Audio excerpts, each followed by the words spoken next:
Morning, everyone. Assalamualaikum warahmatullahi wabarakatuh. Today we will have meeting four. Let me go to the slide.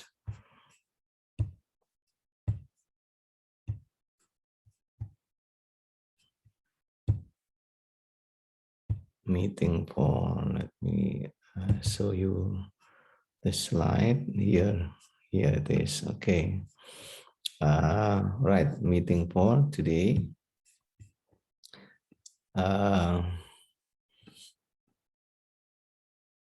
This meeting will be the quantitative research method and design. So we are going to talk about this topic as it is stipulated in the lesson planning or lesson plan, I think. So first, I'd like to say something about the topic. Actually, the research method and design is a very big topic, and I will divide into, or I put this topic into two meetings, in the meeting 4 and meeting 5. So that's why this is a part 1 of the topic, research method and design. Before we are talking further things about the quantitative research method, I like to say that we have two different terms, methods and design, right? Quantitative research paradigm is the bigger one, the approach or the epistemology, and then research method and research designs. Research design is a kind of blueprint of research study, which enables the researcher to know on whom, when, what, where, and how the study will be conducted. So when we are talking about research design, it is focusing more on the the research procedures, something like how we will conduct our research in the field. Research method refers to something like experimental research, survey research, and big names of the methods of the quantitative research. So in short, or in short, we have the kinds of methods in quantitative research. I mentioned one, for example, experimental design. This is a very popular methods in quantitative research, and we will have more designs later on, pre, quasi, and true experimental. There are 3 designs, and there are so many designs in terms of the designs of the experimental. Later on, I will talk about this. And then we also have the so-called causal comparative, or it is familiar with ex post facto. It's the name ex post facto, and this is testing a variable, but the researcher cannot control the independent variable. So the variables put in or included in the ex post facto research is the attributed variable, something like interest, motivation, and so on. Things which human beings cannot be apart from, something like our personality. This is ex post facto. Correlation is determining the relationship among variables or between variables. I think this is also the very popular methods. And descriptive quantitative research, when we want to gather information from the phenomenon, from the sources of data or the people, and then to clarify characteristic of group or events or something like that. And then survey research is this is a very global terms. Survey, actually, when you are conducting correlation research, it is also survey research, but survey in this case, we are relying on the questions or answer to questions of the questionnaire. Later on, we can talk about this further.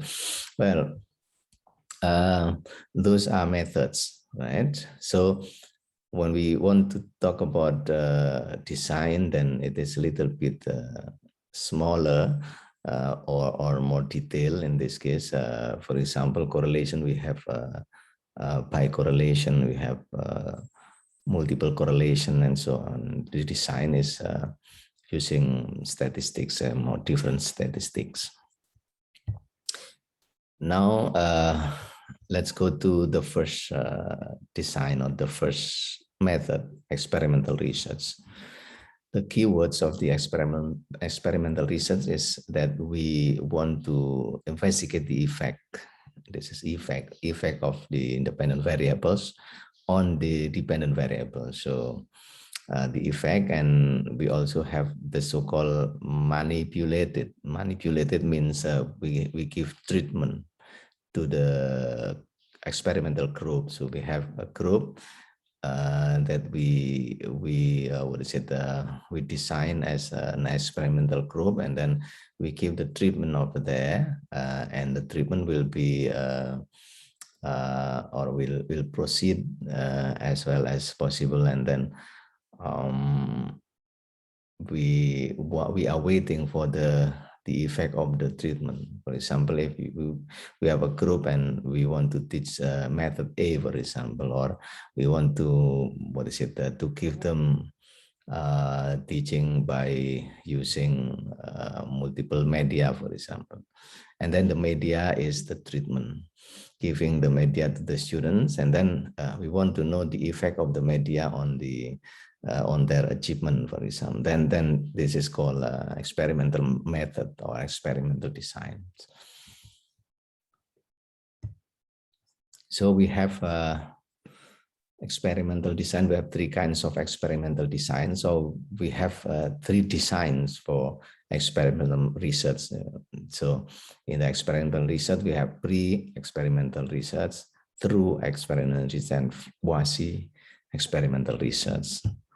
What is meant by those three terms? I think in Indian you will see the summary, but I like to give you one by one the designs of the its designs of the experimental research. This is the first design. So when you are conducting experimental research, first thing that you have to keep in mind is that you have to see the symbols or the picture of the variable relations. In this case, just have a look at the picture in the slide. There is a pretest, independent variable, and post-test. We have the so-called x, y1, and then x, y2. But the real symbol is this one, the second symbol. So this is the name of the design is one group pretest post-test design. And when you use this one, you only have one particular group, because this is one group, one group, and you get the pretest and post-test for the group. So you have only one group, and then you give the group treatment, and then you test before treatment, you test them before treatment, and you test them after treatment. So you have only one group. This is called one group pretest post-test. The picture is this one. So using O, O and X.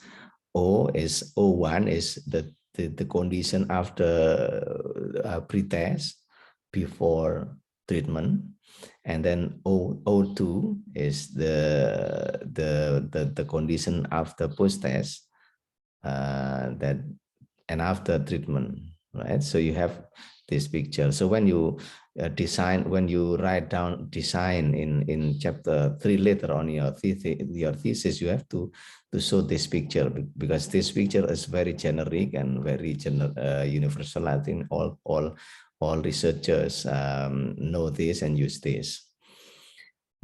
And this is the second design, statistic group comparison design. In this case, we have two different groups, E groups or experimental group and C group or control groups. You have in the E group, you give the treatment, and in the C group you don't have a treatment. So you compare the result of the post-test of the two groups, right? So this is called static group design. The picture is like this: E group, C group, and then X. X will be symbolized as independent or as the treatment. Yeah. For example, if your treatment is teaching vocabulary by IT, for example, or technology, using technology, then using technology, teaching vocabulary using technology is the steps.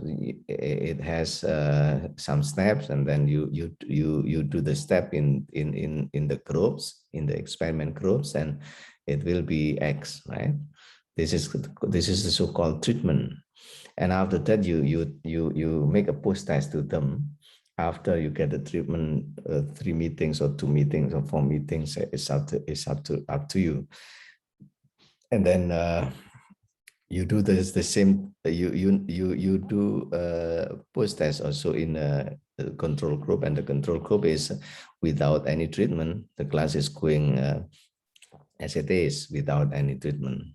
And then you compare the results, the scores of the treatment and the pre-test, post-test from the E group and the C groups. Then you will see this the result by using t-test if you have two groups and t-test. So the C group, this is a C group, and then the control group. And then usually the picture is like this. You can also use this. You can also use the picture like this. For example, control group. We have pre-test, post-test, and this is the other design. I think randomized. Yeah, randomized control group plus pre-test, post-test. So the first one is you don't have any pre-test. This is the first one. And the second one is you still have two groups, but in the groups you have post-test and pre-test. Each group you do the post-test and pre-test. This is the difference between the first and the second. And the picture is like this. This is the symbol. So we have the so-called randomized. Okay, no, this is the one thing, and then this is another thing. Sorry, this is one thing. It means that you have a group without randomized. You have two groups, but you have pre-test and post-test. The first one is this one. You have two groups, but you don't have post-test. Okay, and then we go to this one. Randomized. Randomized means you make the two groups very similar in terms of anything you want to measure. For example, if you want to measure the achievement, then you make sure that the two groups are exactly the same in terms of achievement before having treatment. So in this case, to make sure the groups is clear. I mean the groups are the same in terms of achievement. You may have a test before, or you may clarify by classifying the members similarly, and so on. So this is called this is the so-called random assignment. So random assignments, you make the group in such a way that the group can be called the same.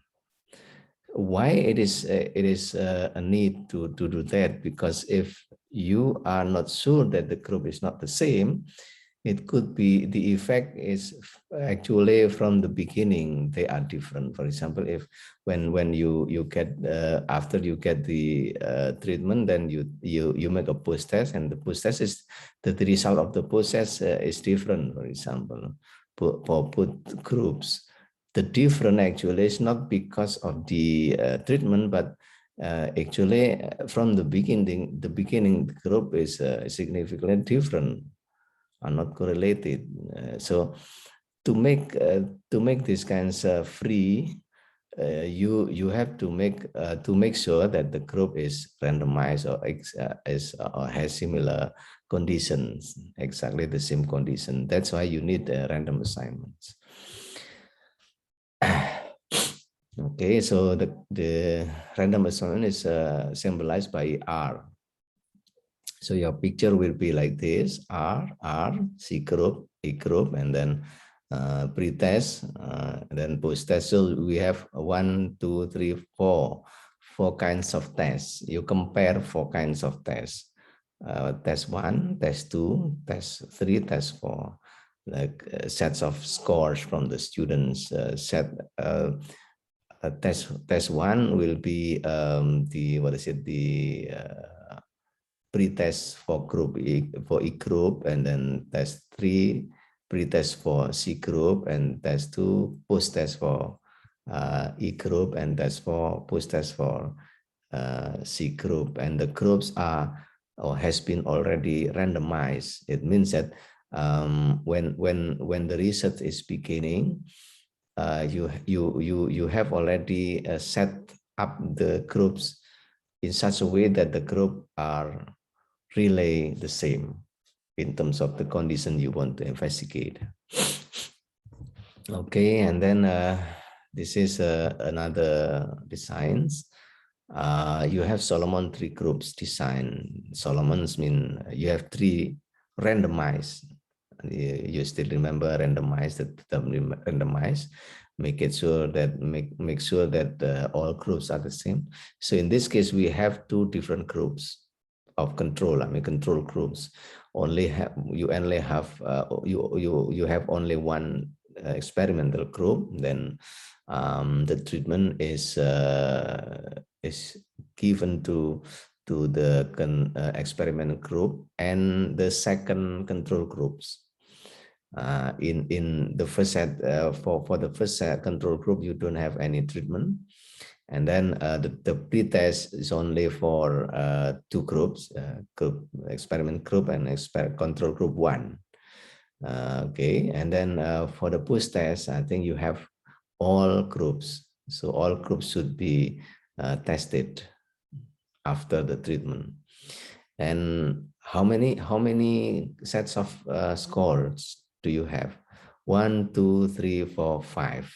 Right? So you have 5 sets of score, and you make it into correlation by using not correlation. What is it? You can use ANOVA in this case. ANOVA to what is it, to measure whether they are different in this case.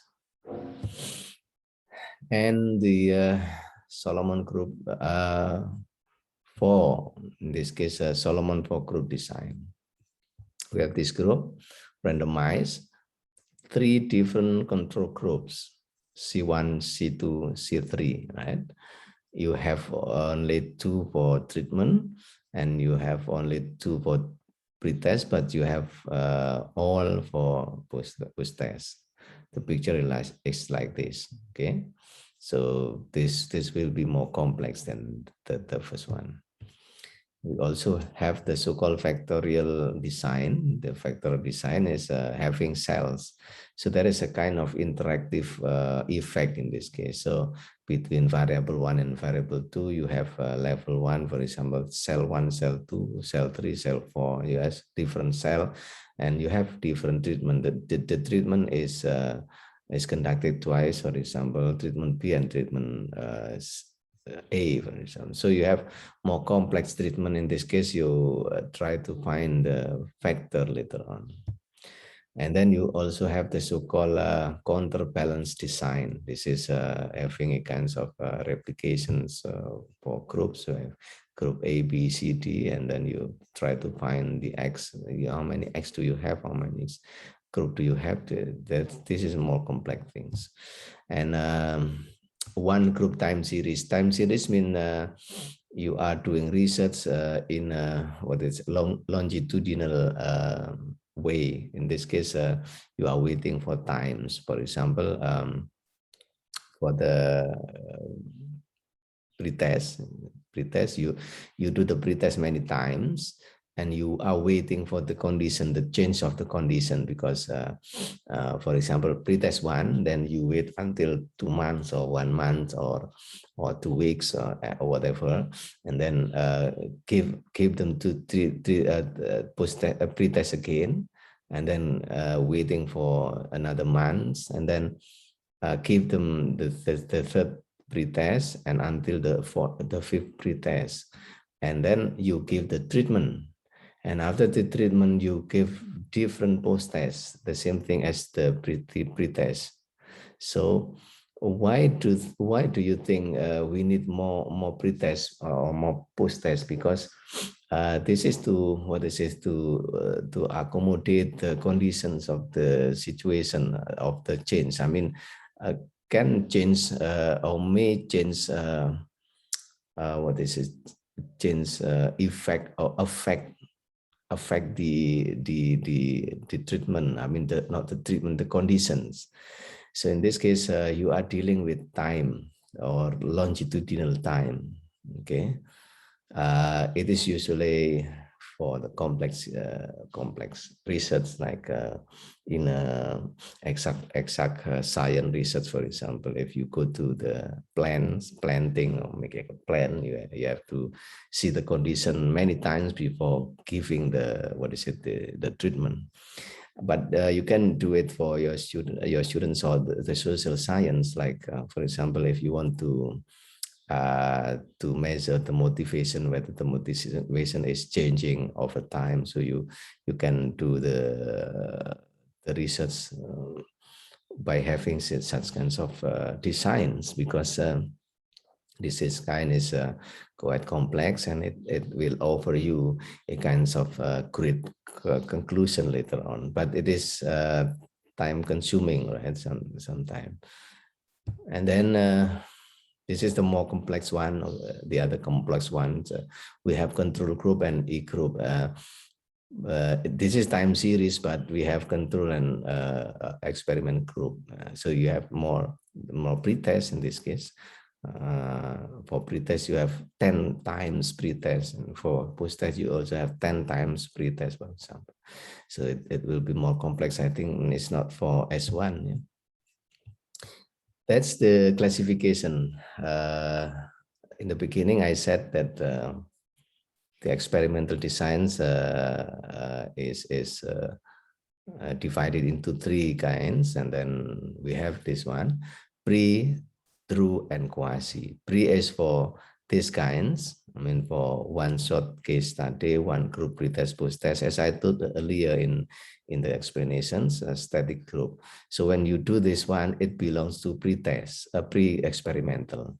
But if you do the control group, you have control group until Solomon, you have true experimental. And then when you have time series and multiple time series, you have quasi-experimental. So to classify those experimental designs, I think you have to refer to the kinds of designs that I have already explained just now.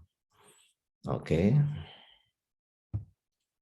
Well, I think that's all for this topic, dear students. Next topic will be the 5th topic, but still talking about the research methods and designs. Thank you. See you next week. Assalamualaikum warahmatullahi wabarakatuh.